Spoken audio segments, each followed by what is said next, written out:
আমি আমার স্ত্রীকে বলেছি আলহামদুলিল্লাহ আমার সামর্থ্য আছে, আমি দ্বিতীয় বিয়ে করব।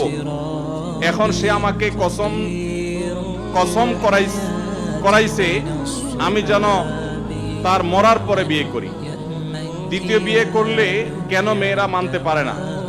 ভাইরা আমার, এটা তো নতুন কিছু না। কেউ ভাগ দিতে চায় না, কেউ ভাগ দিতে চায় না। কিন্তু আমাদের মা বোনদের মনে রাখতে হবে, একাধিক বিয়ের বিধান আল্লাহ রাব্বুল আলামিন এমনি এমনি রাখেন না। এর যথার্থতা আছে, এর যৌক্তিকতা আছে। যদি কেউ এই ক্ষেত্রে মনে করে কেউ যে না আল্লাহর এই বিধানটা আমি মানি না বা এটা আমার কাছে অযৌক্তিক মনে হয়, সাথে সাথে সে বেঈমান হয়ে যাবে। সবকিছু আপনার পছন্দ হবে তারপর মানবেন, তাহলে তো আপনি আপনার পছন্দের গোলামি করলেন। আল্লাহর গোলামি তখন হবে যখন আপনার পছন্দ হলেও মানবেন, পছন্দ না হলেও মানবেন।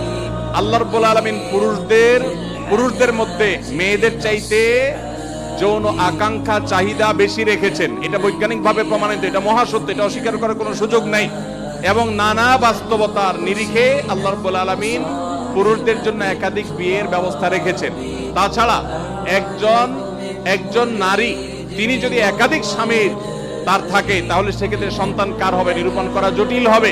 কিন্তু কয়েকজন স্ত্রী যদি একজন পুরুষের থাকে, তাহলে সবগুলাই একজন বাবার দিকে সম্বন্ধিত হবে। মা তো মায়ের গর্ভে ধারণ করেছে। নানান কারণে আল্লাহ যা নির্দেশ করেছেন এর বাইরে কোনো যৌক্তিক বিষয় থাকতে পারে না। অতএব সব জায়গায় সমতার চিন্তা করলে সেটা ভুল এবং বিভ্রান্তি।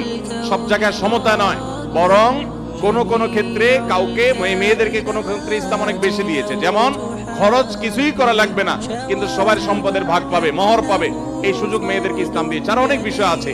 যখন নারীদেরকে জীবন্ত কবরস্থ করা হতো জাহিলি যুগে, ইসলাম তখন মেয়েদেরকে এমন জায়গা নিয়ে গেছে, 3টা কন্যা সন্তান ভালো করে লালন পালন করলে ওই মা বাপ শুধু কন্যার সন্তান লালন পালন করার কারণে জান্নাতের গ্যারান্টি পাবেন। তাহলে মেয়েদের মর্যাদা ইসলাম দিয়েছে না দেয় নাই?